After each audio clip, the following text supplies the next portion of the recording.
Hi, welcome back to Student Nurses Success. Today we're continuing our series on skin conditions with a map on allergic and inflammatory skin conditions.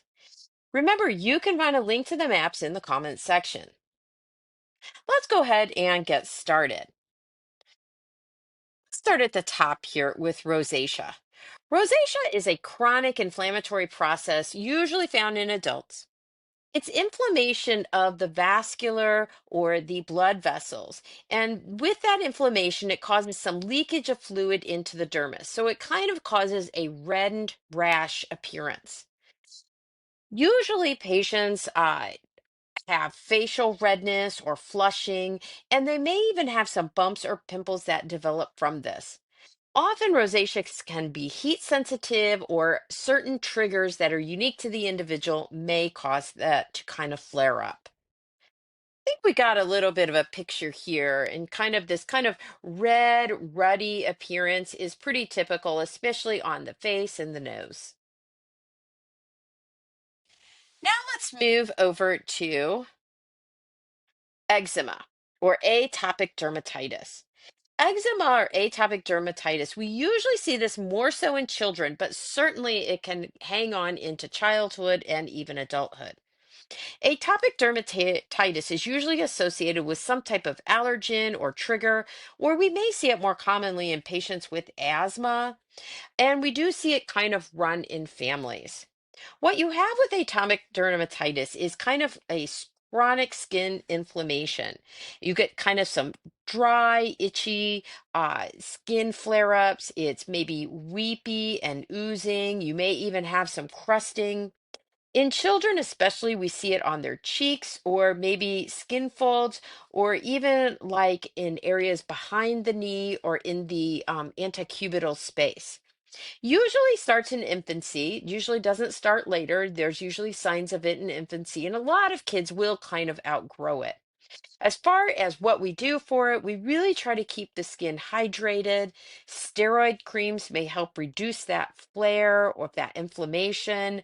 Also, staying away from things that exacerbate it. So, if it's an allergy that exacerbates it, go ahead and stay away from that allergen. And then really try to keep the kids from scratching it because it can get infected. You can develop impetigo or secondary skin infections and even scarring. You see here some pretty typical, this little guy here's got it on his face, those reddened areas, and you can kind of even see how the skin's kind of dry and kind of even scaly in those areas. Now let's talk about contact dermatitis or allergic dermatitis. Contact dermatitis can happen in anyone. And we actually talk about this because it is actually a type 4 hypersensitivity reaction or a delayed hypersensitivity reaction. Um, with it, you see this cutaneous reaction or redness, itching to some type of topical irritant. So, and that reaction is delayed anywhere from 24 to 48 hours.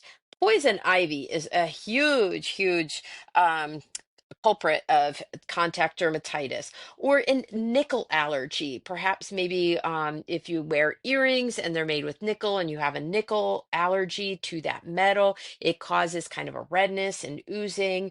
So anything that you come in contact with that you're allergic to, maybe a new detergent.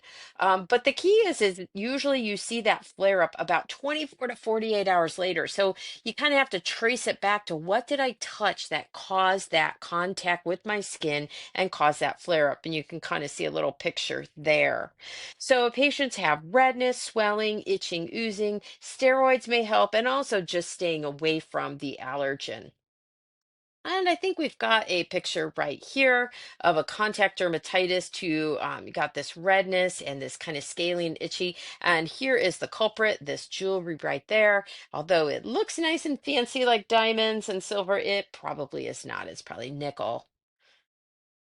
Let's move up to urticaria are just hives, allergic reaction.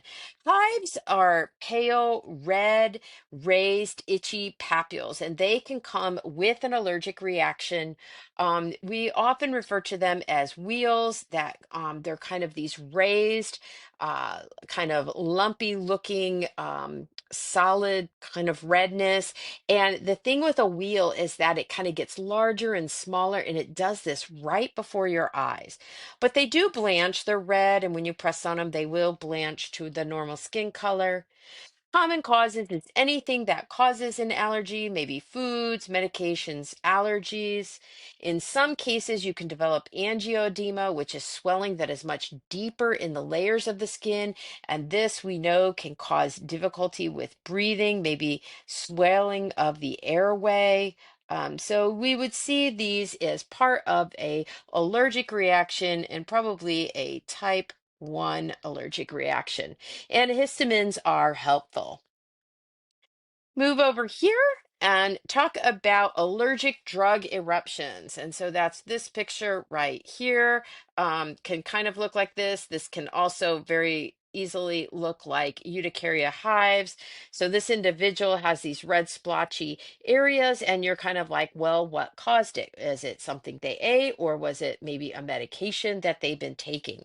So, an allergic drug reaction is a cutaneous or skin reaction that occurs within a week of exposure to the drug. So, maybe if you started a new medication and you broke out in this red rash, it could be related to that drug. They have a widespread maculopapular rash, so red raised bumps, itching, hives, and swelling. So you may still have that urticaria, those hives and those wheals.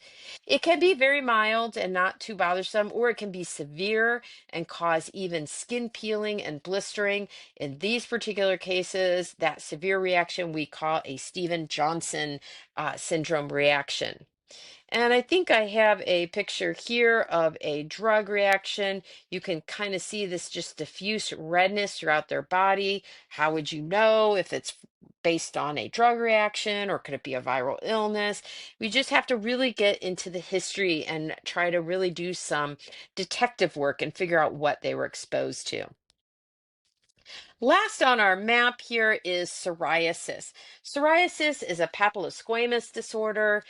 It is a chronic disorder. It kind of flares and comes and goes. It is autoimmune. And this autoimmune reaction leads to inflammation and skin proliferation. So you start like making extra skin cells. And these extra skin cells cause a thickening of the dermis and the epidermis, and actually you develop these scales. And patients usually present with these silvery plaques and scales that are red and itchy. So they're actually growing extra skin cells that they don't need.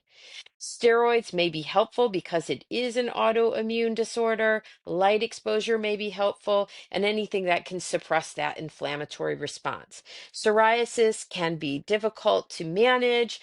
Here you can see these kind of silvery plaques and scales on this individual's knees.